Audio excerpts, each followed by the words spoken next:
Bom, gente, bom dia a todos, obrigado pela presença. E, bom, vamos falar um pouquinho de dados, um pouquinho de mercado infantil e a importância de nós nos conectarmos com esse público e entender um pouco mais como ele se comporta tanto no meio offline como no meio online. A Kidscorp é uma empresa argentina, uma empresa de dados, uma Martech e que hoje está presente em vários países da América Latina. Só para criar um contexto, então a gente tem hoje informações de crianças e adolescentes de vários países da América Latina. Pois bem, e o ponto principal e crucial dessa apresentação? Acho que se fala muito de soluções cookieless, soluções sem cookie para atender crianças e adolescentes, dentro da LGPD, dentro da legislação que compete ao Brasil. E a gente já trabalha há mais de 9 anos sem cookie. Então hoje todas as soluções que nós temos, elas estão focadas em contexto, em conteúdo, para construir soluções para atender a programática, atender todo o planejamento de mídia e de planejamento no metaverso para esse target. Esse é um ponto importantíssimo para a gente sempre lembrar. Ok? E com isso, muitas empresas que hoje estão no mercado já fazem uso das nossas soluções. Então a gente tem principalmente empresas do mercado de brinquedos, que são os principais consumidores desse tipo de serviço, mas também empresas de conteúdo como Disney, Max, Paramount e também empresas de bens de consumo e serviços, porque a grande verdade, como eu vou mostrar para vocês, e todo mundo sabe, tem essa percepção, que crianças e adolescentes, primeiro, têm um poder de compra gigantesco ou um poder de influência também muito grande nas decisões de compras dos lares brasileiros, ou melhor, de todos os países. Pois bem, e qual é o contexto que a gente encontra hoje quando a gente fala do mercado infanto-juvenil ou under 18, por isso o U18 ali? Primeiro, 1 de cada 3 usuários hoje conectados na internet é uma pessoa abaixo de 18 anos de idade. A gente está falando de 1/3 de todo o público presente na internet hoje ser um público abaixo de 18 anos, que necessita um tratamento especial, que necessita toda uma preocupação com legislação e com proteção desse público. Segundo ponto, uma falta de dados generalizada. Quem trabalha ou que já teve acesso a estratégias voltadas para esse público sempre reclama da dificuldade de conseguir informações para esse público, para entender um pouco melhor. E isso, claro, afeta a performance e a capacidade de cada uma das estratégias desenhadas.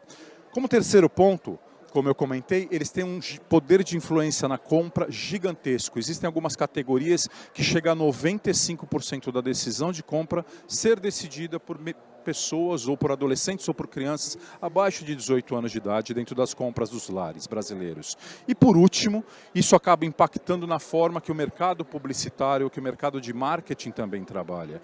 Quando você não tem soluções adequadas para esse mercado, a gente estima que 7 entre cada 10 dólares, ou 7 em cada 10 dinheiros que são aplicados e investidos no mercado infanto-juvenil, na publicidade, para esse público, se perdem. É o famoso tiro de canhão, é quase como você utilizar uma ferramenta que existe no mercado hoje para o público 18+, para tentar fazer um planejamento para o público infanto-juvenil. A chance de se errar por muito é muito grande.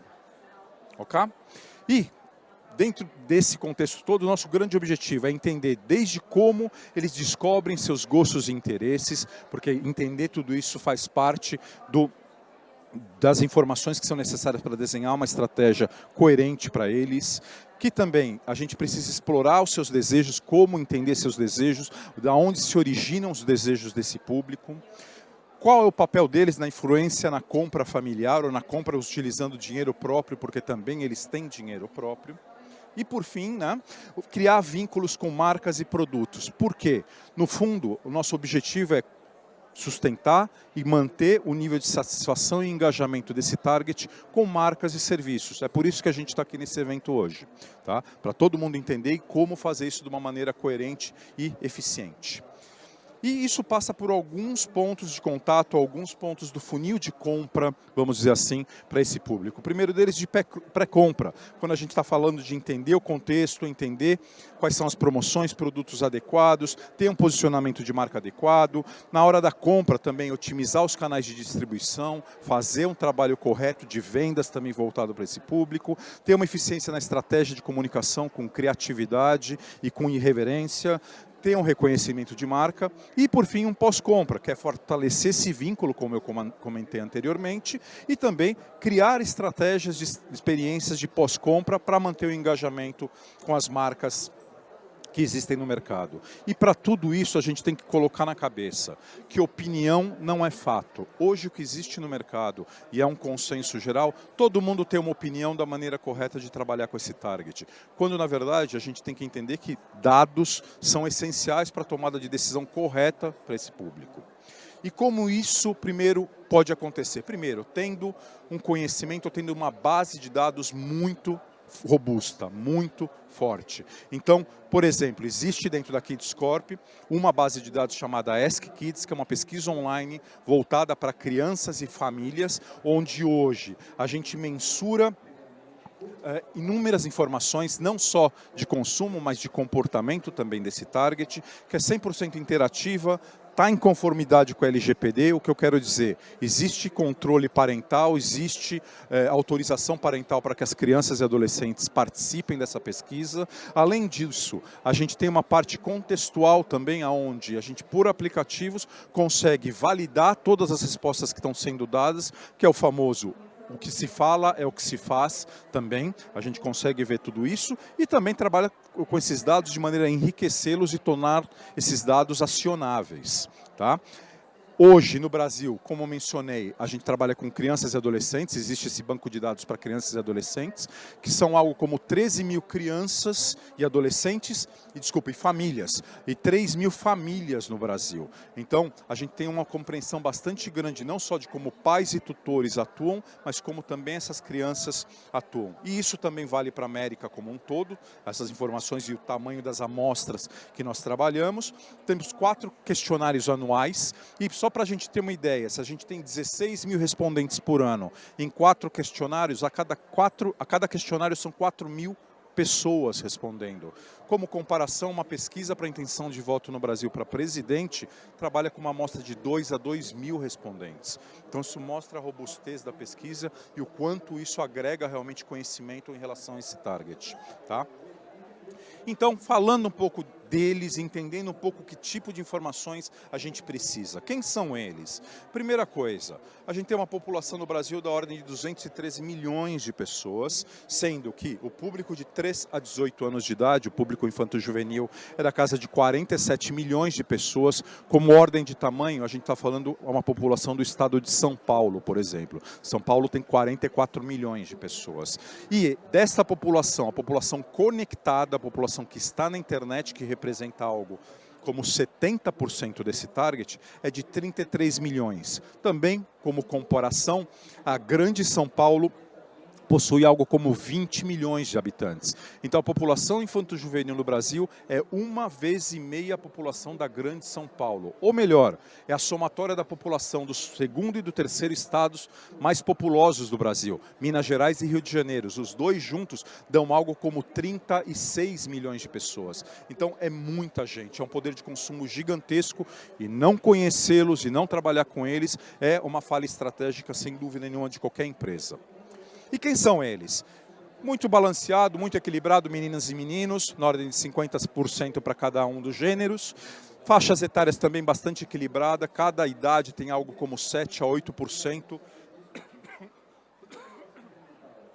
Da população, então bastante equilibrado. O que muda um pouco por serem respondentes de uma pesquisa de população conectada é o nível socioeconômico. A gente tem um foco um pouco maior nos níveis socioeconômicos um pouco mais altos. Mas, de forma geral, é uma representação bastante transparente do que é a população brasileira. E por que eles são tão relevantes? E a importância de conhecê-los.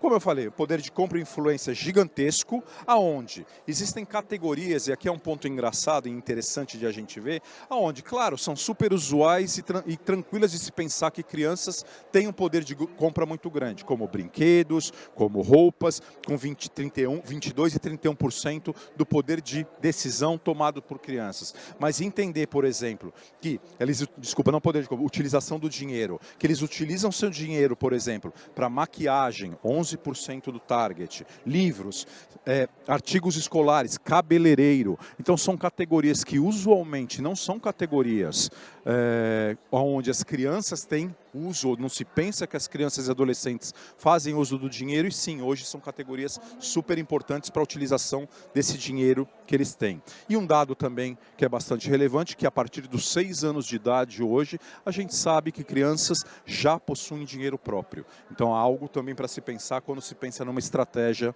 de marketing para uma marca ou um produto. E categorias em que sim, eles influenciam mais a decisão de compra. Como eu falei, óbvio, brinquedos é a principal delas, por ser a categoria 100% alinhada com a atividade deles, com o que eles fazem. Mas categorias como, se a gente descer para baixo, e a gente está falando algo como 50% da decisão de compra, de smartphones, de cinema, de férias escolares, são influenciadas por crianças de 3 a 18 anos, isso começa a acender uma luzinha na nossa cabeça. Por quê? Basicamente, quando a gente pensa em campanhas desses produtos, uma campanha da Apple, da Samsung, de celulares, nem pensam em falar com o público infantil. E hoje são grandes influenciadores na hora da decisão de compra dessas categorias. Tá? Mais do que isso, eles também têm marcas favoritas e marcas que eles conhecem muito bem.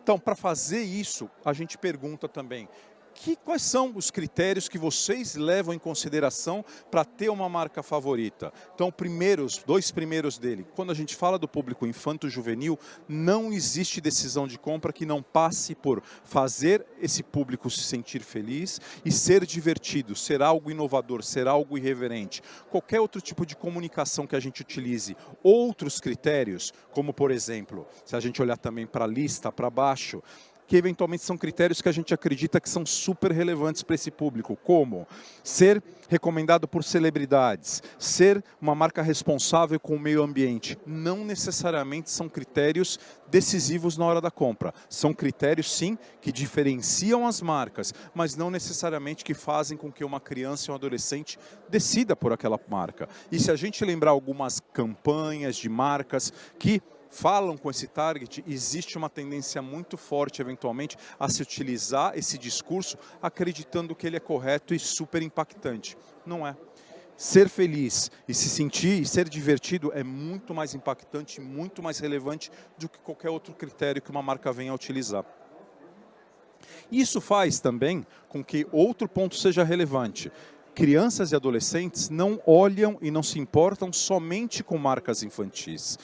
Parece bastante claro e super lógico o que eu estou falando, mas parece que existe uma grande miopia no mercado quando a gente olha para essa pesquisa. Marcas que são essencialmente infantis, como Disney, Roblox ou Danoninho, não são as marcas que eles mais confiam. As marcas que eles mais confiam são marcas voltadas para o público teoricamente adulto, mas são de categorias que interessam muito a esse target. Então, de novo, saber e entender isso faz toda a diferença na construção de base de consumidores para o futuro. Hoje os consumidores podem até ser o público adulto, mas amanhã com certeza esse target que hoje já tem dinheiro, que se interessa por marcas, vai ser a nova base de consumidores dessas marcas. Então a importância de conhecer tudo isso.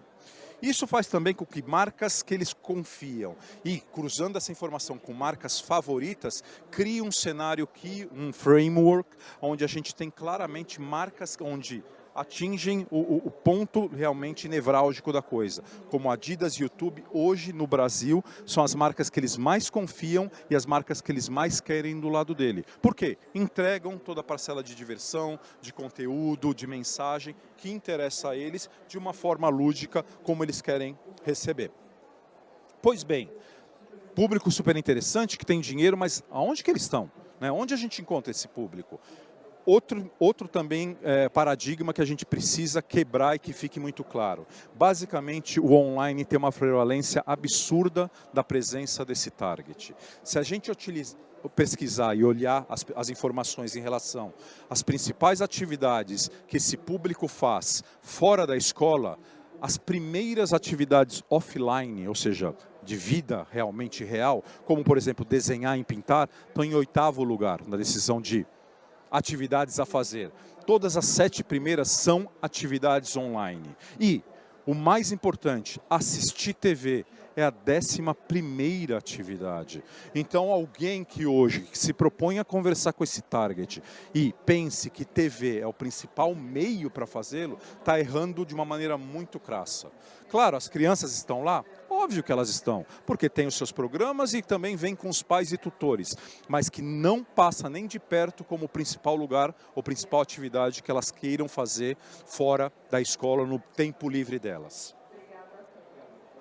Outro paradigma que também a gente precisa quebrar aqui, que existem meios, existem redes sociais específicas que têm um desejo e que têm uma prevalência neste público, como por exemplo o YouTube Kids. A gente sabe por pesquisa e por dados também que YouTube Kids funciona muito bem até os 5 anos de idade, onde a mãe tem um poder de influência grande também naquilo, ou os pais, né, têm um poder de influência grande naquilo que vai ser apresentado. A partir daí, a gente tem uma prevalência muito grande de Netflix e YouTube. Por quê? Toda a produção de conteúdo, toda a produção de material estão nesses principais canais, nesses principais meios. Então é natural também que a criança siga esse fluxo e também se preocupe e queira estar ligado a esses canais. Então hoje, sem dúvida nenhuma, YouTube e Netflix são os principais meios de entender e receber conteúdo dessas crianças e adolescentes. Isso só aumenta conforme a idade vai aumentando também. Ok? E outro ponto importante que a gente viu lá atrás, o segundo item, a segunda atividade que esse target realiza fora da escola é jogar videogames. E videogame tem um papel fundamental na vida das crianças, porque hoje a gente pode pensar que videogame é só uma distração, é uma diversão. Não, na verdade é um ponto de relacionamento muito grande para esse target. Existem comunidades gigantescas atuando dentro de Roblox, de Fortnite, de outras plataformas, onde as crianças e adolescentes se encontram no mundo virtual para estarem juntas. Não existe mais o vamos nos encontrar em algum lugar físico, não. Na verdade, existe se encontrar no local online. Então, videogame tem essa importância gigantesca. E que é uma atividade, a princípio, um pouco mais focada para meninos, tá? Mas que, se a gente olha, mais de 60% desse público joga algum tipo de videogame e passa mais de 1 hora por dia jogando videogame. Então, o poder de comunicação, de engajamento, de criação de comunidades dentro dessas plataformas é gigantesco. E quais são os jogos hoje onde esse público mais se engaja, está mais presente? Sem dúvida nenhuma, a gente tem Roblox e Minecraft como as principais plataformas. E por quê? A diversidade de atividades, a quantidade de pessoas que se conectam, faz dali um lugar super atrativo para eles. É quase como, eu sou um pouquinho mais velho, na minha época, ir ao shopping center de sábado à tarde. Era certeza que eu ia encontrar vários amigos no shopping center. Entrar hoje no Roblox é certeza, ou no Minecraft, de certeza de encontrar todos os seus amigos da escola também lá para você continuar a diversão do dia a dia. Tá? Ok, a gente entendeu um pouco quem eles são, o que eles gostam, mas como eu me conecto a eles? Esse é o grande ponto e o motivo que eu estou aqui em cima. Primeira coisa, a gente tem que pensar que tudo tem que estar em conformidade com a LGPD. Não existe comunicação de marketing, não existe atividade mercadológica para crianças e adolescentes no país que não tenha que seguir e estar em conformidade com a LGPD. E basicamente o que isso quer dizer? Anonimizar todos os dados, você não conseguir identificar individualmente nenhum consumidor, você trabalhar com um conjunto de dados, com o grupo de dados. Então, está em conformidade com a legislação é um dos pilares de negócio que a gente tem que ter. Tá? E a gente não pode generalizar também. São públicos totalmente distintos, diferente do que a gente tem no público adulto, onde existe uma uniformidade de informações, uma uniformidade de entendimento por faixas etárias, a variação aqui é muito grande. Então, a gente precisa também ter muita tecnologia por trás para conseguir se comunicar com eles quando a gente fala de mídia. Então, utilizando todos esses dados que a gente falou, e entende e tem de forma online, anonimizando tudo isso, enriquecendo e processando para que eles sejam acionáveis. Então, é você ter um bom banco de dados, uma boa pesquisa online que roda e tem acesso a todas essas informações desse público, que são uma base de uso do dado para um DSP, então um Demand Side Platform, ou seja, uma plataforma de gestão de mídia que pensa e trabalha especificamente para esse target, para que a gente consiga estar onde eles estão principalmente, que é no YouTube, no metaverso, no Roblox e também nos jogos e aplicativos de celulares, que são também uma plataforma gigantesca de consumo desse target. Okay? E, como eu falei, esse DSP trabalha de que forma? Então a gente tem da mesma forma outros DSPs no mercado, mas esse DSP, ele não trabalha com informações individuais, como eu falei. Então, em conformidade com a LGPD. Nós temos também, existe um trabalho muito grande de curadoria de conteúdo para esse DSP. Hoje, algo como 200 mil canais... Opa, desculpe. Algo como 200 mil canais de YouTube, 200 mil aplicativos tem curadoria e tem mapeamento para entender o que eles são de forma contextual e semântica para entregar para esse target. E dentro desse DSP a gente consegue com isso fazer todo o planejamento, implementação, controle e mensuração das campanhas de maneira online. É quase que diária a capacidade que a gente tem de produzir relatórios e fazer todo o trabalho que é necessário dentro desse DSP. E uma capacidade de segmentação absurda, porque a gente consegue também entender o que cada um dos públicos e das faixas etárias faz, onde ele está, o que ele consome, de maneira a otimizar todo o investimento que é colocado nesse DSP. Então, trabalhar com ferramentas específicas que foram desenhadas especificamente para o target faz toda a diferença na hora de ter bons resultados em programática, em mídia online. Ok? Mas não é só isso, a gente falou aqui muito do que todo mundo conhece, todo mundo vê por aí, de uma maneira muito focada para esse target, sem dúvida nenhuma, mas ainda existe muita inovação que é colocada e é agregada a esses serviços para que a gente entregue exatamente o que eles querem ver. Então, a primeira coisa que eu gostaria de mostrar um pouco para vocês é que existe uma preocupação também em construir conteúdos totalmente adequados para esse target. Não existe como hoje também pensar que um conteúdo, um asset que é produzido para um público acima de 18 anos vá fazer sentido e tenha impacto para um target abaixo de 18 anos. Eles são muito diversos. Então, existe uma preocupação muito grande com inovação, existe uma preocupação muito grande com o uso da tecnologia para a gente ter desenvolvimento de produtos e de ferramentas e de materiais que são totalmente adequados às plataformas que eles vão ser utilizados. Então, por exemplo, aqui a gente tem alguns exemplos que são produzidos baseados naquilo com que os clientes e agências fornecem. Não existe uma preocupação em construir ou buscar mais conteúdo, não. A gente consegue fazer tudo isso também de maneira bastante efetiva. Seja para aplicativos, seja para mini-jogos também de celular, tudo isso entra dentro do pacote para entregar o melhor trabalho de comunicação para esse target. E, mais do que isso, existe um outro ponto que muitas marcas não levam em consideração, que é o metaverso. Metaverso é, hoje, talvez uma palavra que está muito desgastada pelo que foi falado no passado. Poucas empresas estão presentes e não sabem o que fazer. Para o público infanto-juvenil, isso é uma grande mentira. Na verdade, metaverso é super presente, como a gente viu lá atrás, com Roblox e Minecraft e Fortnite, principalmente. E o que eu quero dizer com isso? Marcas podem se beneficiar muito da presença dessa plataforma. Primeiro porque as crianças e adolescentes passam um tempo muito grande também por dia utilizando essas plataformas. E que a gente consegue entregar também experiências de marca, e aqui é um ponto importante, metaverso não é visto como propaganda, não é visto como comunicação mercadológica voltada à venda. Não, é voltado à experiência de marca, onde dentro dessas arenas existem experiências que podem ser criadas para que se entregue todos os atributos de uma marca. Então, por exemplo, alguns formatos que são usuais que a gente tenha hoje no metaverso e principalmente no Roblox. Billboards, que são os outdoors, então a gente consegue fazer isso de maneira estática ou com vídeo para gerar awareness. Minigames, existem uma infinidade de jogos, por exemplo, dentro do Roblox. A ideia é que você crie portais dentro de um jogo para levar a este minigame, mostrar a sua experiência de marca e trazer depois esse usuário para o minigame que ele estava antes, mas você consegue atuar exatamente onde eles estão, fazer pesquisa de mercado. Então hoje é possível e totalmente factível fazer pesquisa de mercado com o target infanto-juvenil dentro do metaverso, que é muito mais lógico do que colocar crianças e adolescentes, por exemplo, numa sala de espelhos, né, com um moderador, tendo que falar sobre assuntos que eventualmente ela não se sente tão bem, quando você pode fazer isso no universo onde elas estão todos os dias.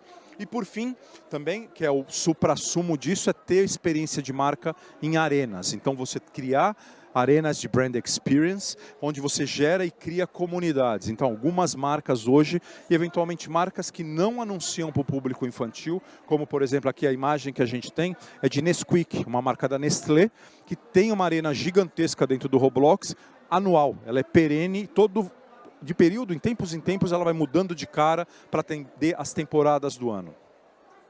Aqui, por exemplo, um exemplo do Brasil, onde a gente fez uma arena para Adidas, onde a ideia era entrar numa loja da Adidas, aqui é a loja da Adidas do Top Center ali na Paulista, onde existiam roupas, produtos que existem na vida real. Era o lançamento desse tênis, do Ultra Boost Light, e a criança ou adolescente, quando utilizava ou comprava, entre aspas, adquiria o Ultra Boost, ela ia para uma corrida, o Top Center é ali na Paulista, ela ia para uma corrida na ciclofaixa da Paulista de obstáculos, com os carros passando e tudo mais. Então, uma experiência super legal de marca que você consegue mostrar todos os atributos de produto sem falar um segundo de venda de produto. É algo super diferenciado e super inovador que é possível ser feito. Ou então, para um outro produto que foi feito no Fortnite, também Fortnite muita gente pensa que é uma plataforma somente de lutinha ou de tiro, não. É possível também fazer atividades dentro do Fortnite, aqui para Kakang, que é uma marca de salgadinho, tá? Onde a gente dava e fazia uso das características de cada um dos salgadinhos, ou do salgadinho do amendoim revestido, tipo um amendoim japonês, né? E as crianças tinham que percorrer essa arena, que tinha vários obstáculos, na verdade ela é uma arena, né, uma arena de obstáculos, onde a ideia era você conseguir superar todos os obstáculos para conseguir alcançar os prêmios que ela oferecia. De novo, de uma maneira nada relacionada à venda, você consegue passar todos os atributos de produto de uma maneira super criativa e inovadora. Então, também com bastante sucesso. Enfim, tudo isso que eu falei para vocês, né, é para mostrar que, primeira coisa, o que a gente tem. Um segundo. Sim, é possível falar com crianças e adolescentes no Brasil. Quem fala que não está mentindo. O que acontece é um mercado super regulamentado e é um mercado que nós temos que ter muito cuidado como e o que nós vamos falar. Mas é possível. E que privacidade tem que existir e ser o pilar principal do desenvolvimento de qualquer campanha, de qualquer iniciativa para esse target. Tudo tem que ser dentro da LGPD, tudo tem que ser dentro da anonimização de dados. A gente não pode reter nenhum dado desse target. A gente tem que segmentar muito bem esse target, porque ele varia muito de idade a idade. Não achem que uma criança de 3 anos é igual a uma de 5, que é igual a uma de 8, que é igual a uma de 12. Não, a variação é gigantesca. Tecnologia, como eu mostrei para vocês, atividades offline acontecem a partir da 8ª preferência delas. Não dá para pensar que uma criança hoje não queira estar no online interagindo com seus amigos. E por fim, é o público mais criativo, mais inovador, mais curioso que existe.